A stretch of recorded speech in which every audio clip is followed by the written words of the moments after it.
Assalamualaikum warahmatullahi wabarakatuh.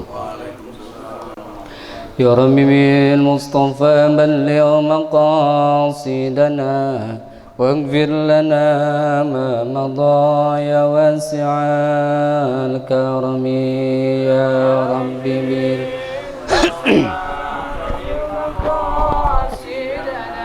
waghfir lana ma madha محمد سيد الكونين والثقلين والفريقين من عرب ومن عجم يا رب بالمصطفى واغفر لنا ما مضى يا واسع الكرم مولاي صل وسلم دائما أبدا على حبيبك خير الخلق كلهم يا ربي بالمصطفى بلغ مقاصدنا واغفر لنا ما مضى اللهم صل وسلم وبارك عليه وعلى آله. Alhamdulillahi rabbil alamin wal aqibatu lil muttaqin fala udwana illa 'alal zalimin. Asyhadu an la ilaha illallah wahdahu la syarikalah wa asyhadu anna Muhammadan 'abduhu wa rasuluhu la nabiyya ba'dah. Allahumma salli wa sallim wa barik ala sayyidina wa habibina wa syafi'ina wa maulana Muhammadin wa ala alihi wa ashabihi ajma'in, amma ba'd. Faqala ta'ala fi kitabihil karim, a'udzu billahi minasy syaithanir rajim. Bismillahirrahmanirrahim. Wa idh yarfa'illahu alladhina amanu minkum walladhina utul ilma darajat. Wa qala an-nabiyyu sallallahu alaihi wasallam man kharaja ilal ilmi wa huwa fi sabilillah hatta yarji'a. Allahumma rabbi shrah li sadri wa yassir li amri wahlul 'uqdatam min lisani yafqahu qawli. Amin ya rabbal alamin. Sadaqallahul azim wa ballagha rasuluhun nabiyul habibul karim wa nahnu ala dzalika minasyahidin wasyakirin walhamdulillahi rabbil alamin.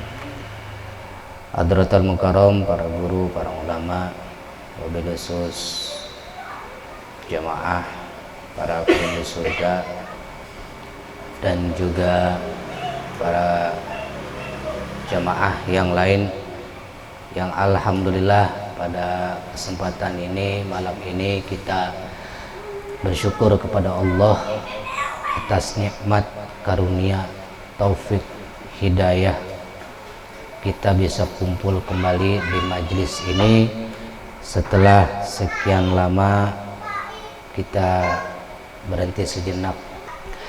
Mudah-mudahan pertemuan kita hari ini, malam ini, mendapatkan ridho dan ilmu yang bermanfaat dari Allah Subhanahu wa Ta'ala. Salawat beserta salam semoga senantiasa tercurahkan kepada junjungan kita baginda Nabi besar Muhammad sallallahu alaihi wasallam, pada para keluarga, para sahabat, tabi'in wa tabi'at, dan juga kepada kita selaku umatnya. Insyaallah kita semua termasuk umat yang akan mendapatkan syafaatul uzma dari baginda Rasulullah sallallahu alaihi wasallam. Baik, kita awali taklim kita, berhubung waktu juga kita awali dengan pembacaan surah Al-Fatihah lagi, agar kita diberikan kemudahan oleh Allah Subhanahu wa Ta'ala dalam menuntut ilmu, dimudahkan dalam mengerti, memahami, dan diberikan kemudahan oleh Allah dalam mengamalkan ilmu-ilmu yang datangnya dari Allah Subhanahu wa Ta'ala.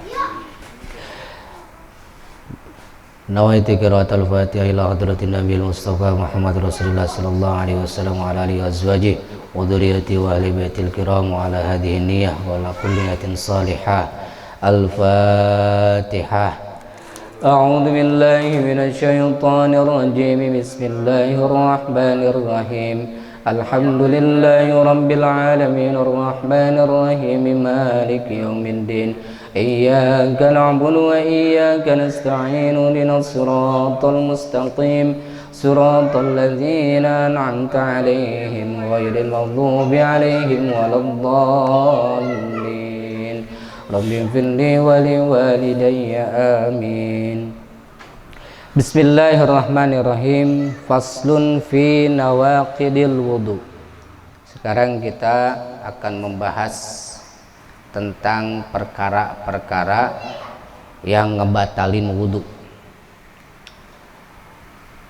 Ai bi asbabil hadasi, penyebab-penyebab yang membatalkan wudu itu penyebabnya adalah karena hadas. Jadi hadas itu secara garis besar ada dua. Ada hadas kecil, ada hadas besar. Hadas kecil itu mewajibkan kita untuk disucikannya dengan cara berwudu atau tayamum. Hadas besar mewajibkan kita untuk melakukan mandi gitu. Ada perbedaan antara hadas dengan najis. Kalau najis itu kelihatan dan juga nggak boleh dimakan, nggak boleh dipegang, atau juga atau juga dibiarin. Itu najis. Sedangkan kalau hadas, hadas itu artinya kotoran. Orang yang punya hadas, di antaranya contohnya seperti kentut. Kan kalau najis, kalau najis seperti kita kencing. Habis kencing kan itu harus dibersihkan kan? Ya. Tapi giliran buang angin, itu namanya hadas. Nah itu nggak bisa dibersihin, kecuali buang air besar. Kalau buang air besar, najis, maka dibersihkan, dibasuh. Tapi kalau kayak kentut atau bersentuhan tangan yang bukan mahramnya, nah itu namanya hadas. Nah hadas itu cara ngebersihannya nggak kayak najis. Dibersihkannya, disucikannya dengan cara wudu. Makanya kalau hadas itu bahasanya bukan nyeritain najisnya, tapi hadas itu menceritakan hukum. Orang yang kalau punya hadas, maka hukumnya tidak suci lagi. Orang yang kena najis, dia tidak suci. Tapi dengan tidak sucinya dia dibersihkannya dengan cara dibersihkan tuh, dibasuh segala macam. Tapi kalau hadas belum tentu najis. Kayak misalkan kita megang kulit nyenggolan sama bini kita. Senggolan sama bini kita udah punya wudu nih, senggolan sama dia, langsung kulit ketemu kulit. Nah kita sentuhan sama istri, najis nggak itu? Nggak najis. Nggak perlu kita bersihin badan kita, udah kayak dijilat anjing, kagak. Karena bini kita bukan najis, bini orang juga bukan najis. Tapi batal wudunya. Nah itu namanya hadas. Kalau kalau najis pasti harus dibersihkan. Itu perbedaannya gitu. Nah, ada berapa yang menyebabkan perkara yang membatalkan wudu dengan sebab hadas ini? Walladzi yanqudu ayyabtulul wudu'a khamsatu asya'a. Perkara yang dapat membatalkan wudu itu ada 5 perkara. Yang pertama, ma kharaja min ahadis sabilaini ayil qubuli wad dubur min mutawaddiin. Yang pertama yang dapat membatalkan wudu adalah adanya sesuatu yang keluar dari salah satu 2 lubang, baik lubang belakang atau lubang depan. Baik lubang depan ataupun lubang belakang. Yang dimaksud dengan lubang di sini adalah kubul dan dubur. Kubul itu lubang depan, contoh kayak kemaluan kita, atau lubang belakang, dubur. Apapun tuh, apapun yang keluar dari dua lubang tersebut, maka wudunya batal. Berarti dia punya hadas. Punya hadas. Yang keluarnya apa? Apapun itu yang keluarnya. Baik yang sifatnya najis atau yang sifatnya bukan najis. Mana yang sifatnya najis? Kencing, BAB. Ataupun yang sifatnya bukan najis. Mana yang sifatnya bukan najis? Seperti air mani. Keluar air mani itu nggak najis. Tapi kalau air kencing najis. Jadi kalau air mani mah nggak najis. Artinya kalau air mani itu nempel di celana atau di baju atau di badan, nggak perlu dibasuh sebenarnya, karena dia tidak kecuali kalau air kencing atau kotoran besar, ocrat-acret nempel ke celana, ke badan, kena baju, nah itu najis, harus dibersihin. Tapi kalau air mani ucrat-acret di mana aja, nempel ke baju, ke badan segala macam, nggak najis. Sah nggak dipakai sholat? Sah. Yang penting ketika dia keluar mani harus mandi dulu. Artinya nih, celana dalam, ya nggak? Celana dalam ketumpahan air mani, kan wajib mandi tuh kita. Mandi dulu, mandi besar terus wudu. Pakai celana itu lagi, yang tadi bekas ada mani, boleh nggak? Boleh, karena mani mah tidak najis.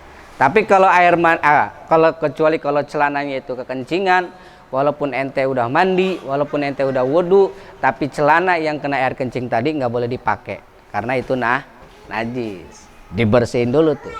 Itu bedanya itu. Jadi tapi walaupun yang keluar air mani, tetap wudunya batal.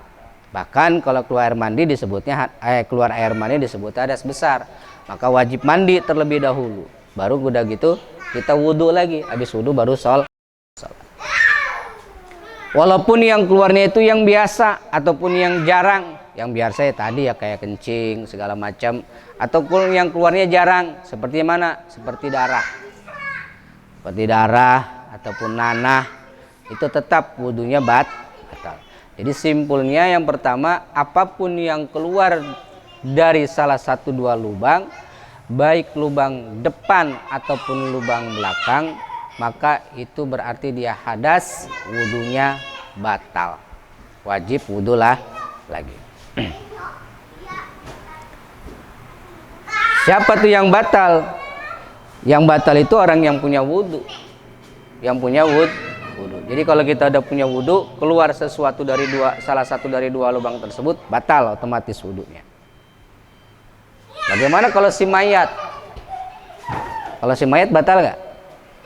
Ini mayat ini udah dimandiin nih, udah dimandiin, bahkan udah dikapanin. Kalau masih dimandiin sih keluar air kencing segala macam masih bisa dibersihin karena lagi proses dimandiin. Tapi repotnya kalau udah dikapanin. Udah dikapanin, ibarat udah dikapanin, tiba-tiba dia keluar tuh kotoran dari lubang depan apa lubang belakang. Nah itu nggak wajib diwuduin lagi, nggak perlu diwuduin lagi. Kasihan tuh mayat udah rapi-rapi dibungkus, udah dibedakin, udah pakai kapas, dibongkar lagi, dimandiin lagi. Gitu. Udah aja kalau mayat. Ataupun disentuh sama orang yang hidup, yang lawan jenis, kesentuh si mayat kulitnya. Yang batal mah yang hidupnya, yang matinya udah selesai, nggak ada urusan. Nggak perlu dibuka lagi, diwuduin lagi, nggak perlu. Itu yang pertama. Yang kedua,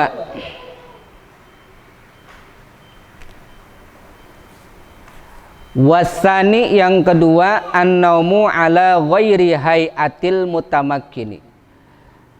Yang kedua itu penyebab perkara yang membatalkan wudu, yaitu adalah tidur yang tidak tetap dari tempat tidurnya. Orang yang tidur, jadi yang kedua yang membatalkan wudu adalah tidur yang berubah-ubah. Tidur yang berubah-ubah. Atau si dengkulnya ngangkat atau pantatnya sudah ngangkat. Batal tuh wudunya.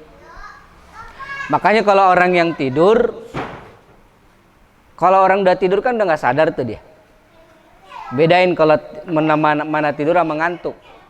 Kalau tidur itu dia udah nggak denger orang ngomong, udah nggak sadar dia ada di mana, udah nggak sadar dia lagi ngapain, itu namanya udah tidur. Sebab kalau orang tidur biasanya akalnya udah melayang-layang tuh, udah ketutup. Nah itu kalau tidurnya dia berubah dari tempat tidurnya sehingga apalagi sampai pantatnya ngangkat, nah itu pasti batal wudunya. Walaupun nggak kentut, Jadi kalau Jumatan nih kita tidur, kalau pergi ke masjid Jumatan atau lagi ngaji, terus kita tidurnya begini, maaf, topang dagu.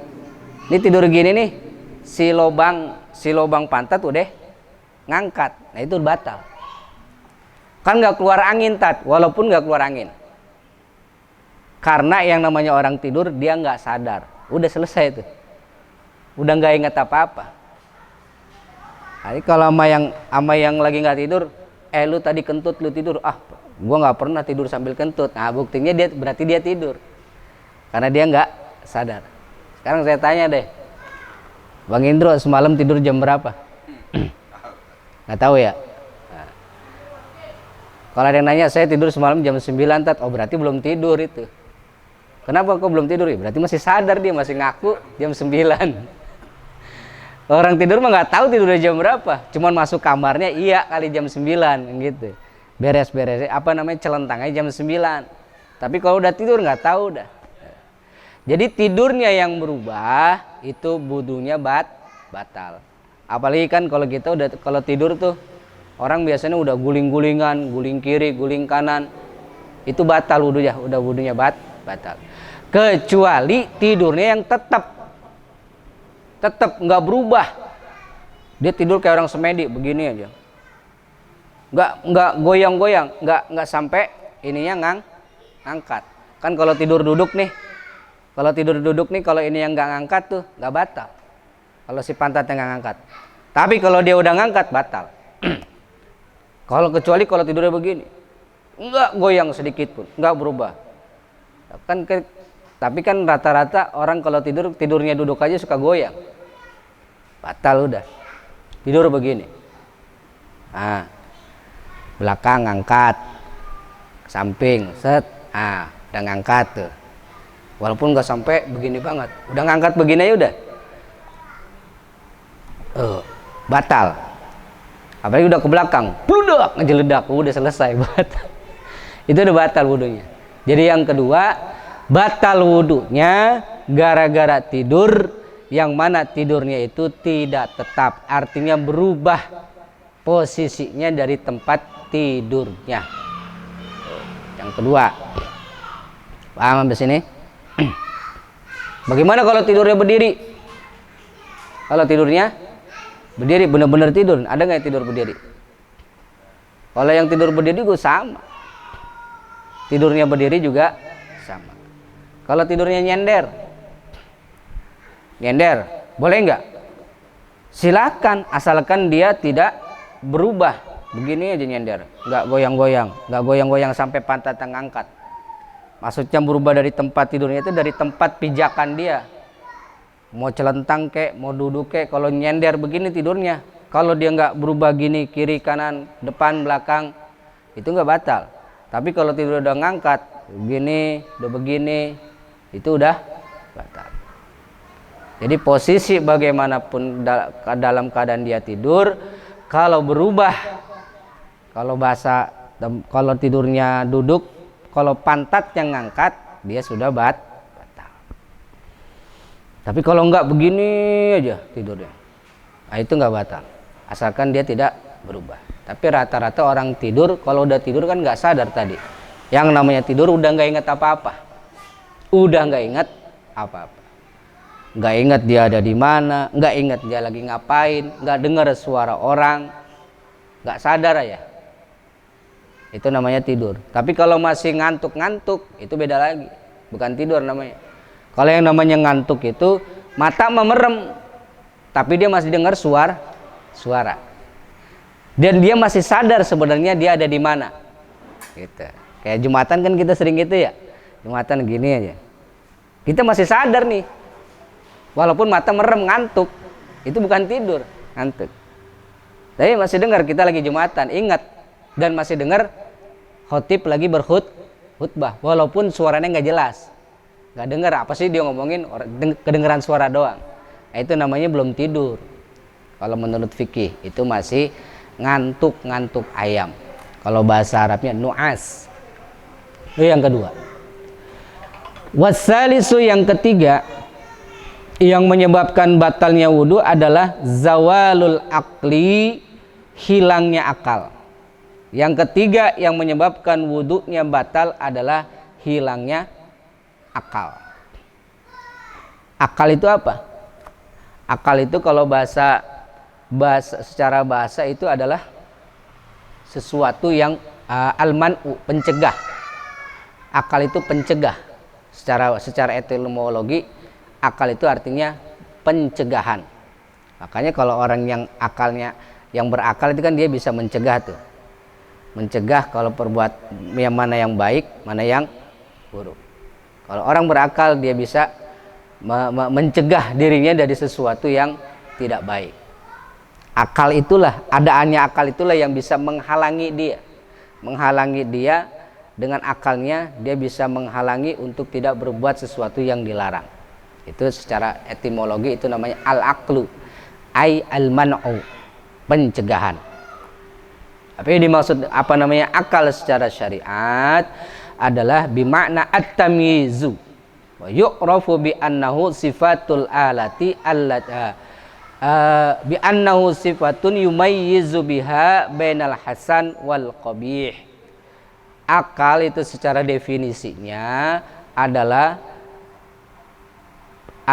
sesuatu yang dapat membedakan, tamyiz, yaitu sifat yang dengan sifat tersebut dia dapat mengetahui, dengan akal tersebut dia dapat mengetahui mana yang baik, mana yang jelek. Itu namanya akal secara definisi. Makanya kalau orang yang berakal, akalnya dipakai, dia tahu nih mana yang cakep, mana yang jelek, bisa membedakan. Kalau binatang kan nggak ada akal, tapi binatang juga bisa ngebedain tuh. Dia bukan dengan akal dia ngebedainnya, dengan insting. Bahasanya dengan instingnya. Mana lawan dia, mana makanan dia, mana bukan makanan dia, itu insting. Nah, itu juga sama, ada insting. Mana makanan kita, mana bukan makanan kita. Makanya insting itu sama. Kayak kita ada hewan ada ketika lapar dia makan. Sama ketika kita lapar juga kita makan. Nah, ini bukan akal kalau ini. Wasalisu yang ketiga itu zawalul akli, hilangnya akal. Ayil ghalabati alaihi. Kenapa bisa hilang akal? Bisa babi sakarin au marodin au marodin. Hilangnya akal itu bisa jadi gara-gara mabuk. Hilang akal dapat membatalkan wudu, baik hilang akalnya dengan gara-gara mabuk, penyebabnya adalah mabuk minuman sampai sampai sehingga dia menyebabkan mabuk, maka otomatis dia berhadas, wudunya batal. Karena orang yang minum minuman keras itu akalnya hilang. Kata siapa tuh? Ada orang yang minum tapi nggak mabuk, tetap akalnya hilang. Makanya ketika itu ada ulama. Ini ulama hebat nih, sekelas wali, ulama besar. Namanya Syekh Barsiso. Barsiso ini ibadahnya luar biasa. Lalu kemudian datanglah iblis. Iblis ini datang menyerupai wali. Dia ingin menggoda, mengetes si Barsiso ini. Ini Barsiso ini ulama hebat, seorang wali, seorang ulama besar, ulama hebat, orang soleh lah. Kerjanya ibadah aja, kerjanya tirakat aja, makan sedikit. Di rumahnya jarang, dia ke masjid, bentar-bentar ke masjid, jikiran mulu. Lalu kemudian datang tuh iblis. Nah, iblis datang ini menyerupai ulama juga. Oh, pakai udeng-udeng, pakai sorban sampai ngengser, ya enggak?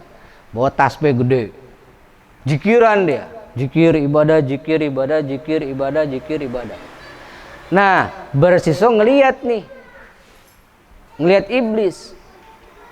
Cuman Barsiso nggak tahu kalau itu adalah iblis. Lama-lama takjub juga tuh Barsiso dengan si iblis yang menyerupai ulama tadi. Ditanya tuh sama Barsiso, Assalamualaikum ya Syekh. Waalaikumsalam. Anda siapa? Ceritalah. Saya lihat Anda ini dzikirnya hebat. Dan saya perhatikan ternyata saya masih kalah sama situ ibadahnya. Apa jawab iblis yang menyerupai ulama? Barsiso, Tuan ini sudah hebat, lebih hebat daripada saya. Kenapa saya bisa seperti ini? Sedangkan Anda itu sebenarnya ibadahnya lebih hebat. Anda tidak pernah melakukan maksiat, kata si iblis. Makanya Anda hebat ibadahnya, manteng, nggak pernah melakukan maksiat. Tapi saya bisa seperti ini, bahkan bisa melebihi ente Barsiso, itu karena dulu awalnya saya sering maksiat. Dia kata si iblis tuh. Maksudnya gimana? Ya, jadi saya sebelum jadi kayak begini nih, ibadahnya ngalahin ente, saya dulu maksiat dulu. Sebelumnya saya maksiat dulu. Minum minuman keras, berzina segala macem. Nah, akhirnya saya taubat, saya bisa seperti ini, bisa ngalahin ente. Nah, makanya kalau ente mau kayak saya, kata si iblis tuh, ente mau kayak saya, sebenarnya mah kudu maksiat dulu baru bisa seperti ini pangkatnya. Wah, gak mungkin. Ya ini mah kalau ente mau ngerasain tuh begitu tuh, maka pangkatnya bisa jadi tuh melebihi saya.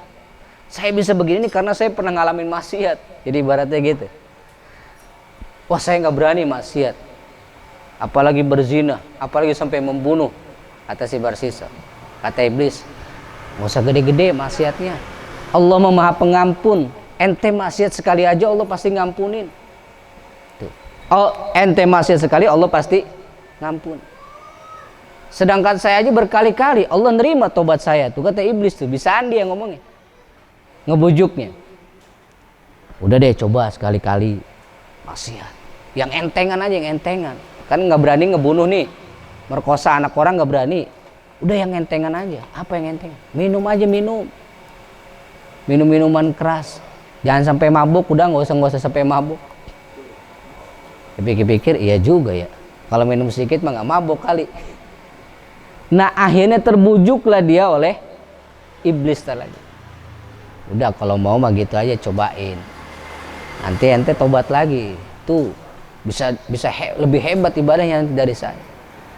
Berpikir Barsiso, akhirnya dia terjerumus mencoba minum minuman keras. Ngebunuh nggak berani, merkosa nggak berani, akhirnya minum minuman keras. Masuk dia ke diskotik. Barsiso masuk ke diskotik, beli minuman keras, minum sebotol nggak mabok, enak dirasain. Minum 2 botol, akhirnya lama-lama mabok, hilang akal udah mulai itu. Ketika akal hilang, yang punya warung bening bang, yang layaninnya pramusajinya cakep, padahal itu dia udah punya laki. Namanya orang udah mabok, udah ngeplay, pikiran udah kemana-mana. Apa yang ada di depan udah nggak inget lagi halal haram. Akhirnya tuh dicolek tuh perempuan, diajaklah berzina. Diajak berzina, nggak mau dipaksa karena sudah mulai hilang akal. Akhirnya diperkosalah si perempuan pramusaji tadi yang layanin minuman keras tadi. Habis diperkosa, mulai tuh Barsiso mulai rada sadar. Mulai rada sadar, takut sama perempuan ini, takut ngadu. Takut ngadu sama lakinya. Karena masih dalam keadaan mabuk, akhirnya ngambil jalan pintas. Gua bunuh aja nih perempuan. Dibunuhlah perempuan. Selesai. Jadi gara-gara mabuk, yang tadinya orang kalau ngebunuh belum tentu mabuk. Orang berzina belum tentu mabuk. Tapi ketika dia sudah mabuk, bisa melakukan zina, bisa melakukan pembunuhan, pencurian dan lain sebagainya. Gara-gara mabuk, hilang akal. Akhirnya dibunuh tuh Barsiso, mati tuh perempuan. Akhir cerita Barsiso diarak dah tuh. Barsiso diarak, dikeliling kampung karena dia telah seorang ulama hebat. Dia kan terkenalnya sebagai ulama besar di situ. Wah, nih kiai ini, syekh ini ternyata berzina udah gitu ngebunuh. Diarak lah sama warga. Diarak sama warga, dipasung Barsiso. Ulama besar dipasung di tengah jalan, dirajam, sampai akhirnya itu Barsiso mau tobat. Kapok sialan kata dia, kegoda saya, terbawa bujuk rayu iblis. Iblis ada di depan dia, hahaha, kena lu. Tolongin saya, nggak ada yang bisa nolong. Kata iblis, kalau kamu mau terbebas dari jeratan ini, satu syarat. Kalau kamu bisa tobat, kata iblis, satu syarat. Apa syaratnya? Minta tolong dulu sama saya, nanti saya lepasin. Ditambah lagi gitu. Kalau kamu mau minta tolong sama saya, minta pertolongan sama saya, hari ini juga kamu saya lepasin. Kata iblis tuh. Sujud di depan saya, nanti saya lepasin tuh ikatannya. Orang lain gak ada yang tahu. Iblis hebat.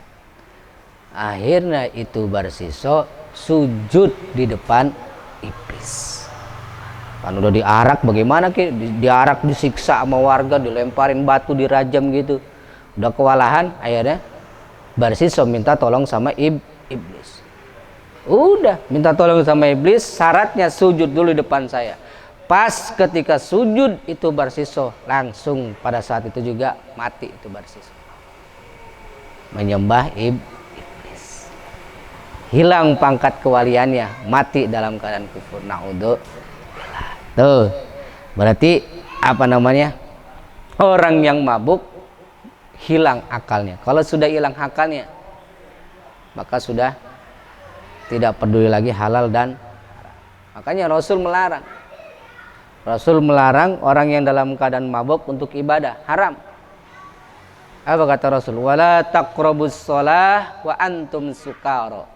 Jangan kamu deketin sholat, jangan ibadah, jangan sholat dulu sedangkan kamu dalam keadaan mabuk. Karena nggak ada akalnya, hilang akal.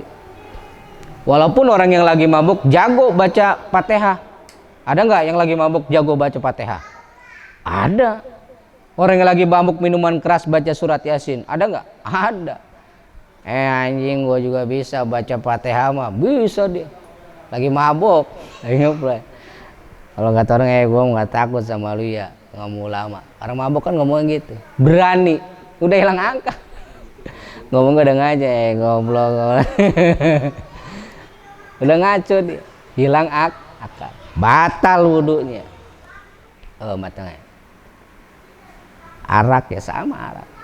Arak itu di dalam hadis ternyata minuman surga. Arak itu minuman surga, Bang. Hah? Arak apa? Arak Bali. Mau arak apa ke lah, nggak tahu kita arak-arak yang mana lah. Minuman surga. Tapi minuman surga di sana. Ini cuman sekarang orang nggak tahan nih. Pengennya minum di dunia. Akhirnya minum lah arak Bali segala macam, ngeplaynya di dunia. Padahal itu adalah minuman surga. Kata Rasul, arak itu minuman surga, maka dilarang diminum di dunia. Maka barang siapa yang meminum arak di dunia, maka naudzubillah semua naudzubillah, apa kata Rasul? Dia sama dengan hukumnya dengan menzinahi ibunya sendiri. Ada hadis di Tanqihul Qaul. Siapa yang minum arak al-araq syurbun fil jannah. Arak itu minuman surga. Barang siapa yang meminumnya di dunia hukumnya haram, maka sama dengan dia berzina dengan ibunya sendiri. Ya Allah. Naudzubillah. Berarti di arak boleh kita minum kayak gitu. Loh, orang udah nggak ada larangan di surga. Ada minumannya, arak. Mau percaya mau enggak, entar aja kalau di surga di sana. Tapi di sana mabuk nggak? Oh, nggak ada. Di surga mah nggak diceritain orang mabuk. Jadi di surga mah udah nggak ada mabuk. Tapi kalau sekarang diminum sekarang, ya itu nggak kebagian nanti di sana. Au maradin, ataupun hilang akal dengan sebab sakit. Contohnya sakit apa? Au maradin, junun, penyakit gila. Nah, orang gila kan sakit. Orang gila, makanya kita udah punya wudhu nih, orang udah punya wudhu, udah selesai wudhu tiba-tiba gila, ujuk-ujuk gila, stres gila. Ya gila gimana, udah gila, hilang akal, batal tuh wudhunya. Dan orang gila pun tidak sah sholatnya. Secara fikih salatnya tidak sah. Diterima nggak itu sholatnya orang gila? Ya nggak tahu, urusan diterima bukan urusan kita, urusan Allah. Tapi secara fikih sholatnya tidak sah karena hilang akal. Makanya orang gila mah tidak terhalang kewajibannya untuk melaksanakan sholat. Artinya tidak diwajibkan dia melakukan sholat pada saat gila. Jadi gampangnya mah orang gila mah nggak wajib sholat, enak. Makanya kalau pengen nggak sholat tuh mendingan gila. Orang gila enak kepada nggak sholat itu. Orang gila nggak mikirin utang, nggak mikirin penyakit. Mana ada orang gila kena corona? Nggak ada. Lanjang aja dia, sehat. Gitu. Orang yang udah gila, giliran dia udah waras, dikejar-kejar lagi sama utang. Kata dia, gue mendingan gila lagi dah. Dikejar-kejar utang. Enak orang gila. Tuh. Gila penyakit seperti penyakit gila, au agma, ataupun seperti penyakit ayan, epilepsi, maka itu otomatis wudunya juga batal. Nanti setelah dia sadar baru wudu lagi. Jadi yang ketiga adalah yang menyebabkan batalnya wudu adalah hilangnya akal, baik dengan sebab mabuk ataupun dengan sebab sakit seperti gila ataupun ayan. Tapi bukan menceritakan kekurangan orang ya, tapi ini menceritakan hukum bahwa orang yang punya wudu tiba-tiba dia gila ataupun mabok ataupun epilepsi ayan, maka dia otomatis wudunya batal karena pada saat itu hilanglah akal. Warabi'u yang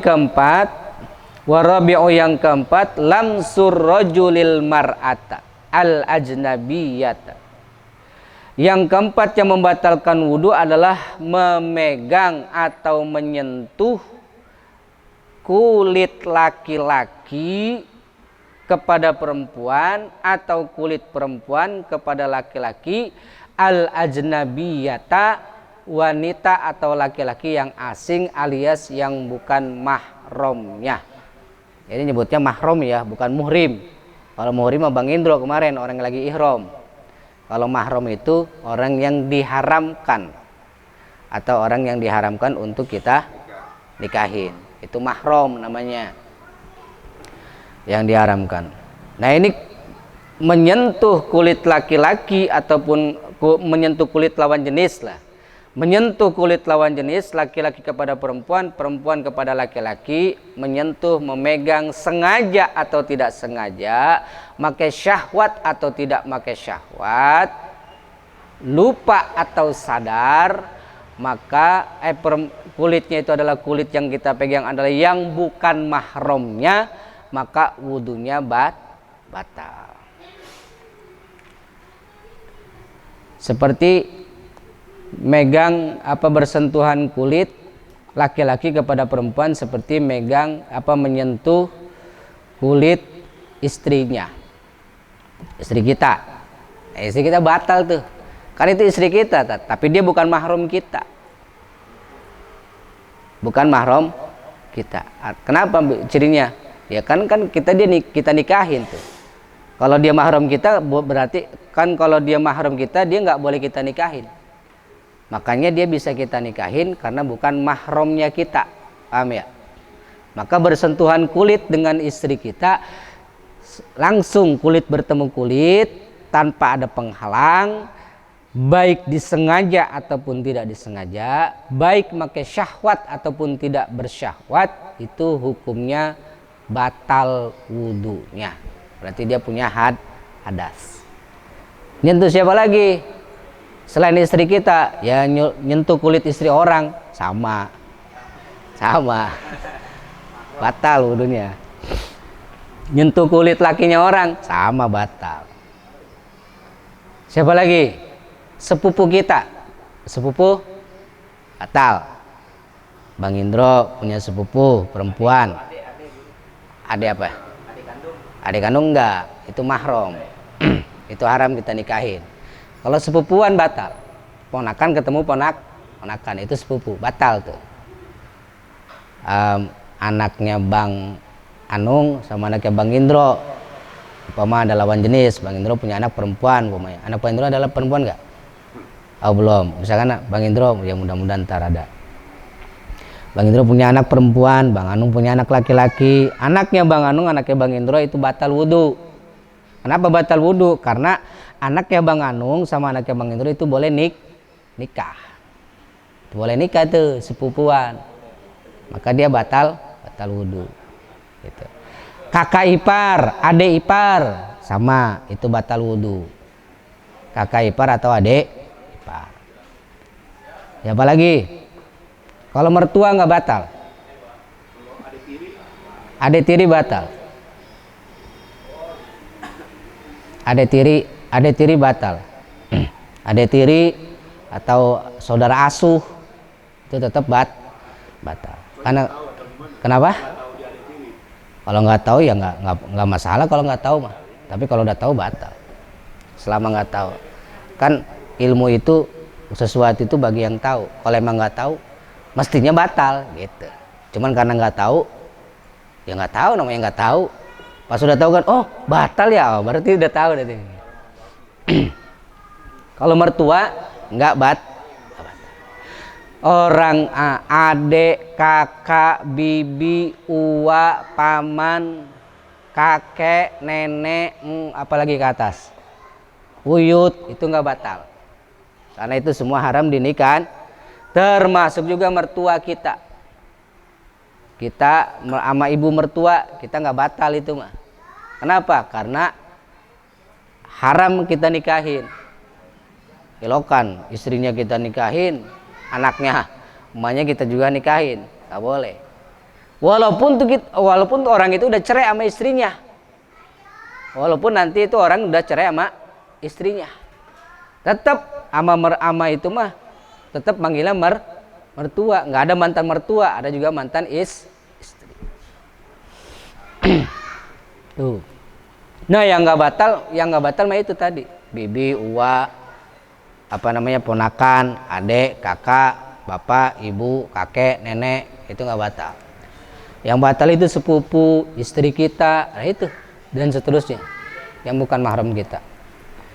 Baik sengaja atau tidak sengaja, baik pakai syahwat atau tidak pakai syahwat. Paham nih ya? Dan yang kita sentuhnya adalah yang sama-sama masih hidup. Kalau walau maitatan, walaupun yang kita sentuh adalah mayat. Orang udah mati nih. Yang kita sentuh mayat. Batal nggak wudunya? Batal, kitanya yang hidup. Mayat mah udah nggak ada urusan. Ini mayat ini udah dibungkus. Mayat nih. Nah sementara katakanlah mayat perempuan. Misalnya siapa kemarin yang meninggal? eh, siapa? Vanessa Angel. Kita udah punya wudhu nih, kita nyentuh tuh mayat tuh, batal wudhu kita batal. Walaupun itu mayatnya batal nggak? Mayatmu udah nggak ada urusan. Wal muradu birrajuli wal mar'ati dzakarun aw unsa balagha hadda syahwata urfan. Human yang kita sentuh itu walaupun itu mayat tetap kita batal. Baik yang penting berlawanan jenis. Dan yang kita sentuhnya itu, yang bersentuhan itu sama-sama sudah mencapai usia baligh. Ya, yang mencapai usia baligh. Kalau yang kita sentuhnya kulit perempuan, kalau laki-laki nih, kulit perempuan itu belum baligh. Ukuran baligh itu, kalau ukuran baligh itu 15 tahun. Tapi kalau perempuan umur 9 tahun kalau dia sudah head. Kalau 9 tahun dia sudah head, nah itu berarti batal wudhu. Tapi kalau dia di bawah 9 tahun, 7 tahun, 5 tahun, kita sentuh tuh, kita punya wudhu nih. Ada umur anak bocah segitu, kita sentuh, nah itu mah nggak batal. Karena dia belum balik. Balagha ada syahwati urwan wal muradu bil mahrami man harama nikahuha. Yang dimaksud dengan mahram adalah orang yang kita haram nikahinnya. Di ajli nasabin, karena satu nasab. Au radha'in, ataupun karena satu susuan. Saudara satu susu itu mah tidak batal. Karena dia haram nikahin. Saudara satu susu itu gini. Umpamanya Bang Dery punya adik satu susu. Jadi adik perempuan satu susu. Ini anak perempuan nyusunya ke emaknya Bang Dery umpamanya, waktu orok. Karena emaknya dia tuh asinnya nggak keluar gitu loh. Nah nyusulah nih si anak perempuan ke emaknya Bang Dery. 3 kali kenyotan itu udah jadi saudara Bang Dery. Saudara susu. Haram dinikahin. Dan nggak batal wudhunya. Itu saudara satu susu. Au musaharatin, ataupun pangkat kemertuaan. Mertua tidak batal. Mertua ke menantu, menantu ke mertua tidak batal. Dan yang terakhir wal khamisu. Jadi cuman syaratnya tadi ya, bersentuhannya tanpa ada penghalang. Kalau nyentuh baju sih nggak masalah. Wal khamisu, yang kelima yang membatalkan wudu yang terakhir, wa huwa awakhirun nawaqidi. Pembatalan wudu yang terakhir adalah massu farjil adami bi batinil kaffi. Yang kelima yang membatalkan wudu adalah memegang atau menyentuh kemaluan anak Adam. Dengan apa? Bibatinil kafi, dengan telapak tangan bagian dalam. Kemaluannya siapa? Kemaluan anak Adam yang mana? Baik kemaluan sendiri atau kemaluan orang lain. Baik kemaluan sama-sama lelaki ataupun kemaluan perempuan. Dengan telapak tangan, kalau apalagi ke orang lain. Kalau ke orang lain mah jangankan nama ini aja batal. Tapi kalau ini kayak punya, kita nyeritain sendiri aja dulu nih. Nah kita batal wudunya kalau megang kemaluan, kita udah punya wudu nih. Tiba-tiba gatal nih. Gatal, kita garuknya dengan telapak tangan bagian dalam, kagak pakai penghalang. Gitu. Sementara kita udah punya wudu. Dipegang sama kita dengan telapak tangan bagian dalam atau kesentuh juga sama, kesentuh dengan telapak tangan bagian dalam, itu batal wudunya walaupun itu punya sendiri. Bagaimana kalau punya orang lain mah jangankan sama ini juga batal ya, namanya juga orang lain. Yang cewek.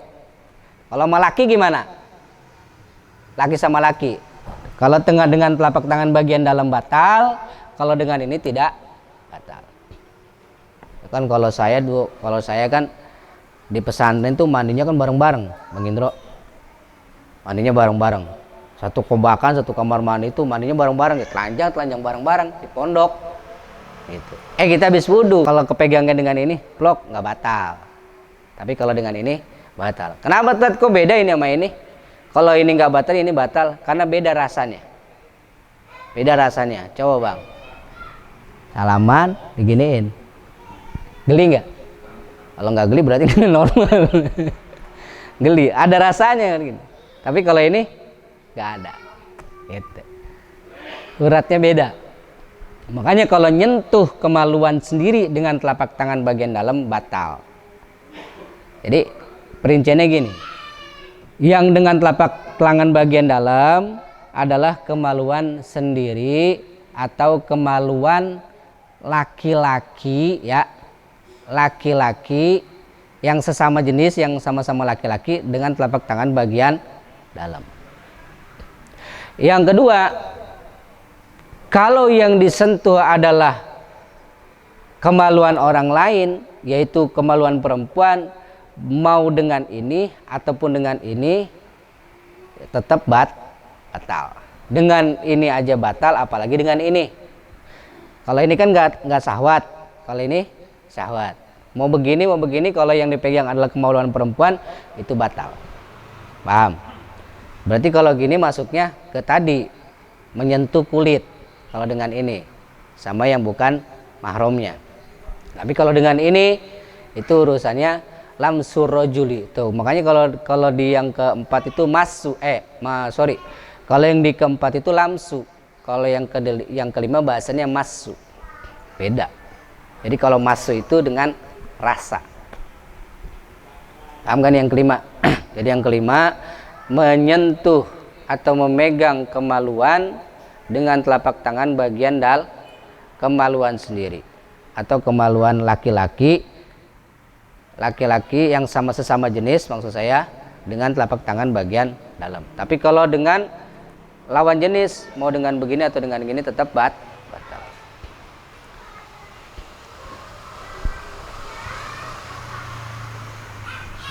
Dzakaron au unsa, baik laki-laki atau perempuan. Sogiron au kabiron, baik anaknya itu anak kecil ataupun anak udah dewasa. Hayyan au mayitan, baik yang masih hidup ataupun yang sudah mayit. Jadi menyentuh kulit perempuan, menyentuh kulit kemaluan dengan telapak tangan bagian dalam, intinya batal. Gitu. Anak kecil juga sama. Dengan telapak tangan bagian dalam. Anak kecil juga nih, anak korok. Kita udah punya wudhu. Anak korok perempuan ya. Kita kan laki-laki nih. Kita laki-laki. Kita megang kemaluan anak orok perempuan dengan telapak tangan bagian dalam. Itu batal wudhunya. Walaupun dia anak orok. Tapi kalau dengan ini nggak batal. Kenapa? Karena kalau dengan ini kan nggak pakai rasa. Gitu. Kalau anak kecil laki-laki nggak kalau dengan ini tetap batal. Kalau dengan telapak tangan bagian dalam, kan di sini bahasanya saghiron au kabiron, baik yang masih kecil ataupun yang sudah dewasa, termasuk anak orok. Jadi kalau megang, kita udah punya wudhu, megang kemaluan anak orok pun dengan telapak tangan bagian dalam, wudhunya batal.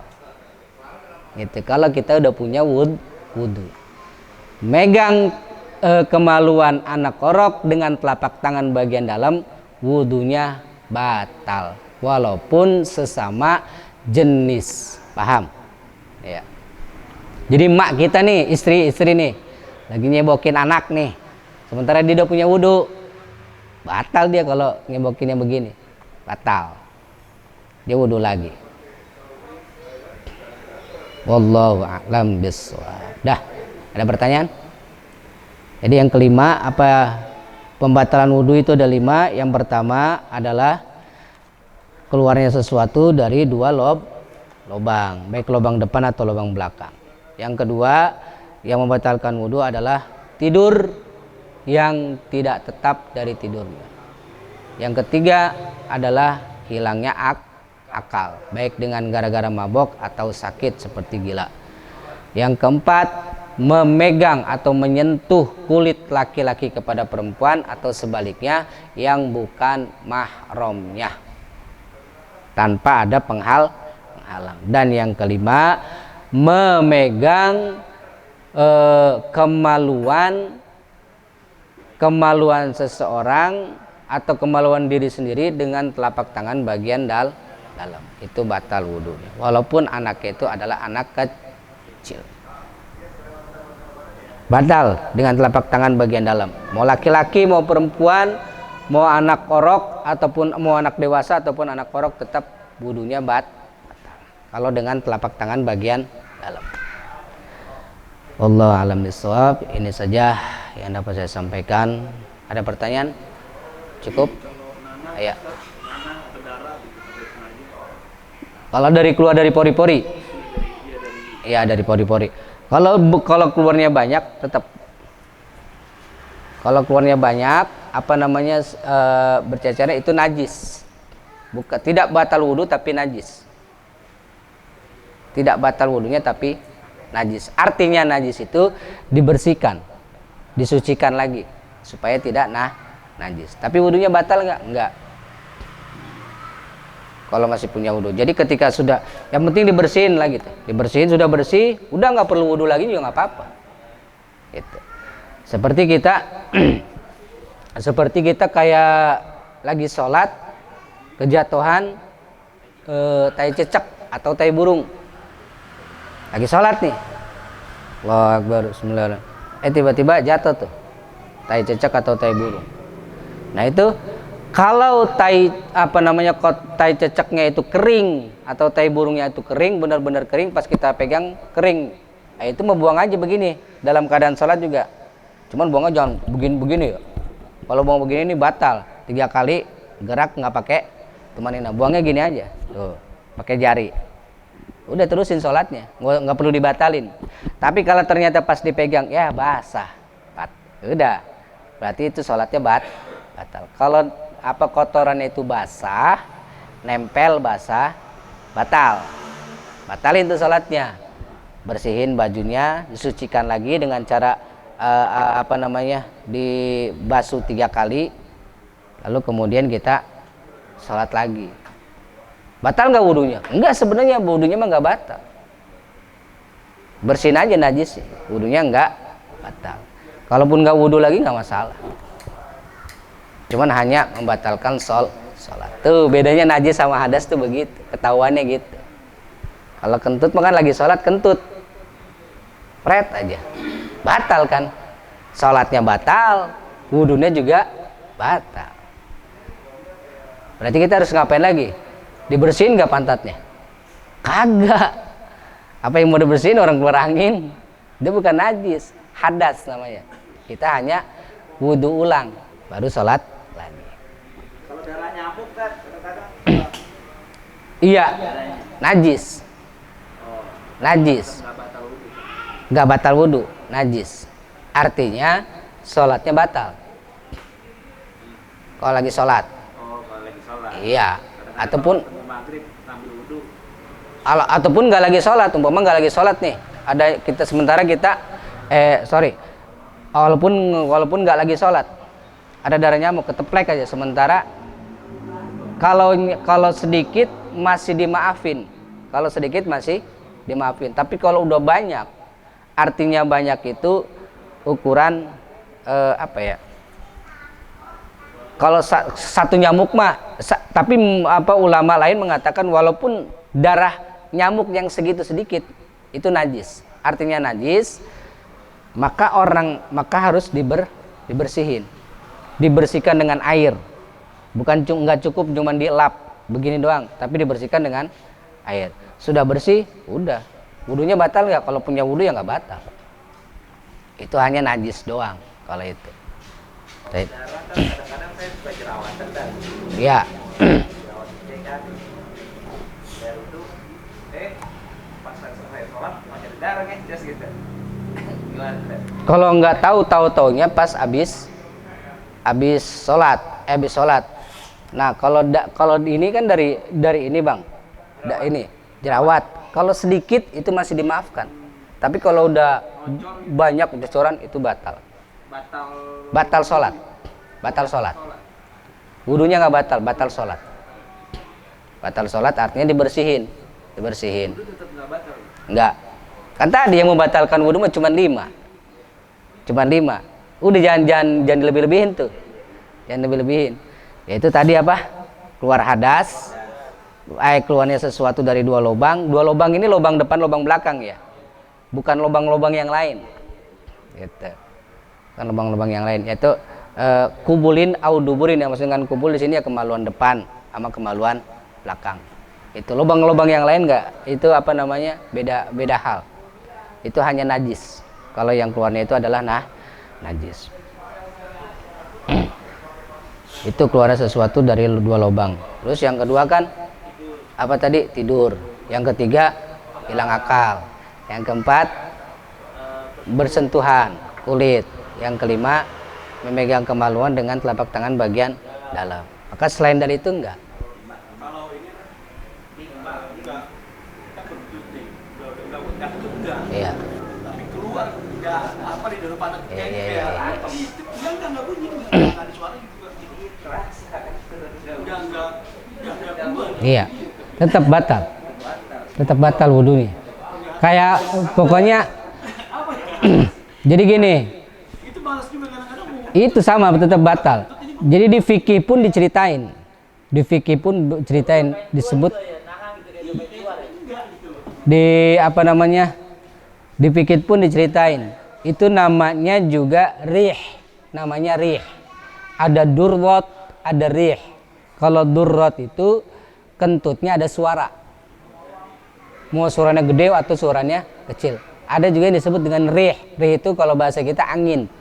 Jadi walaupun keluarnya pes, atau juga nggak ada suaranya, cuman kayak ada, kayak keluar nih. Gitu. Itu juga sama, batal wudu. Jadi model-model kentut juga diceritain tuh di fikih, model kentut. Jadi macam-macam kentut ada, macam-macam bang air. Makanya kalau kalau anekdotnya, iya sama tetap. Yang ribet kalau kita habis pipis itu, bisa nggak benar tuh. Ragu-ragu, wah ini kayaknya keluar nih. Kadang-kadang kita. Kalau ragu sementara yang ragunya itu ada sifatnya kayak tadi, kayak misalkan habis kencing, kayak ada yang keluar lagi nih, itu batalin. Apalagi ketika dalam sholat. Makanya ketika nanti diterangin di depan bab istinja, orang habis kencing itu atau buang air besar itu, kalau habis kencing maka dia dibersihkan minimal 3 kali basuhan sambil diurut-urut pelan, bukan urut-urut kenceng. Kalau urut-urut kenceng keluarnya banyak malah. Beda lagi itu, urut-urut pelan, terus sambil dehem terakhir. Gitu. Nongkrongnya begini, nongkrongnya jangan begini, tapi begini atau begini nih. Yes, tangannya begini aja, nggak usah dipegangin sebenarnya, tangannya begini. Nah udah gitu udah selesai, baru tuh sambil kita urut-urut, sambil kita dehem, sambil dibersihin, urut-urut sambil 3 kali. Dibersihinnya juga minimal 3 kali. Cuman sebelum dibersihin mundur dulu kita, selangkah 2 langkah mah. Ngebor najisnya nih, mundur dulu. Iya makanya, nggak nyepret lagi. Terus kalau buang air besar sama, buang air besar itu minimal wajibnya adalah 3 kali. Cara ngebersihin laki-laki sama perempuan beda bang. Kalau laki-laki maaf, lubang anus itu kan kalau kita ngomong fikih ya, ngomong kedokteran, walaupun agak jorok. Lubang anus itu kan kalau laki-laki halus, lubangnya nih halus. Maka untuk supaya ngerasa bersihnya itu harus kembali halus. Kalau laki-laki licin. Sementara kalau perempuan kasar. Kalau perempuan kasar. Maka dia supaya yakin bersihnya kudu kembali kepada kasar. kasar lagi. Bukan peret, kalau peret kan semua juga peret kan, kalau lubang anus mah gitu berlipat-lipat gitu. Jadi kalau kayak dicolok-colok dalamnya dikit nih, itu kalau laki-laki kembali halus, itu udah bersih. Makanya biar afdol ngebersihin ketika habis selesai BAB itu pakai sabun, biar afdol. Ada lagi yang itu lagi pakai, yang parah lagi pakai tanah gitu, biar bersih banget. Tapi jangan keseringan lah kayak gitu, nanti takutnya kita syak, ragu-ragu mulu. Itu gitu. Dah, kira-kira seperti itu. Cukup? Ada lagi? Cukup ya. Baik, alhamdulillah ngajian. Ya kalau pikir mah gitu ya. Kalau pikir mah bentar-bentar panjang aja. Namanya pikir. Ya mudah-mudahan ada manfaatnya. Mudah-mudahan kita semua bisa mengamalkannya. Silakan dibikin ringkasan, dibikin kesimpulan.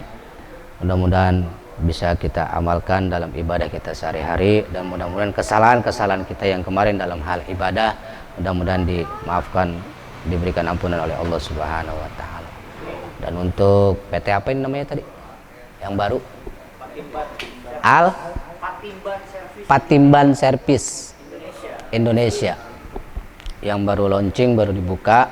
Mudah-mudahan berkah, dimudahkan urusan-urusannya, diberikan keberkahan dan kelancaran oleh Allah Subhanahu wa taala, dan yang paling terpenting adalah mendapatkan ridho dari Allah Subhanahu wa taala sehingga berkah, maju dan berkembang. Juga untuk PT MHD dan untuk kawan-kawan semua hajatnya dikabul oleh Allah Subhanahu wa taala. Al-Fatihah. A'udzubillahi minasyaitonirrajim. Bismillahirrahmanirrahim. Alhamdulillahirabbil alamin arrahmanirrahim maliki yaumiddin. Iyyaka na'budu wa iyyaka nasta'in ihdinas siratal mustaqim siratal ladzina an'amta 'alaihim ghairil maghdubi 'alaihim waladdallin. Amin.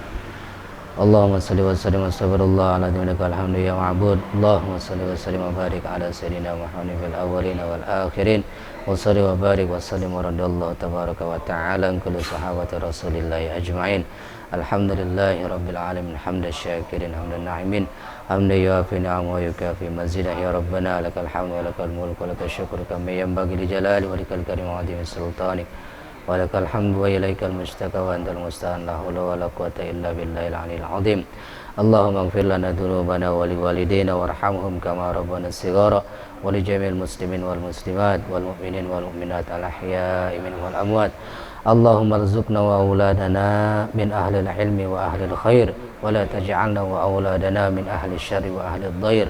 Allahumma balighna hudura ila Makkah al-Mukarramah wa Madinatil Munawwarah wa balighna hudura ziyaratu qabri nabiyyika wa rasulika Muhammadin sallallahu alaihi wasallam bil Madinah. Allahumma in kana rizqi fis sama fa anzilhu wa in kana fil ardi fa akhrijhu wa in kana fil bahri fa atlihhu wa in kana qalilan fakathirhu wa in kana ba'idan faqaribhu wa in kana muqsiran fayassirhu wa in kana haraman fatahhirhu. Rabbana dhallamna anfusana wa lam taghfir lana wa tarhamna lanakunanna minal khasirin. Rabbana hab lana min azwajina wa dhurriyyatina qurrata a'yun waj'alna lil muttaqina imama. Rabbana atina fid dunya hasanah wa fil akhirati hasanah wa qina adzabannar. Wassallallahu ala sayyidina Muhammadin nabiyil ummi wa ala alihi washabbihi wasallam. Subhana rabbika rabbil izzati amma yasifun wa salamun alal mursalin walhamdulillahi rabbil alamin. Karena mohon maaf, mudah-mudahan manfaat. Assalamualaikum warahmatullahi wabarakatuh.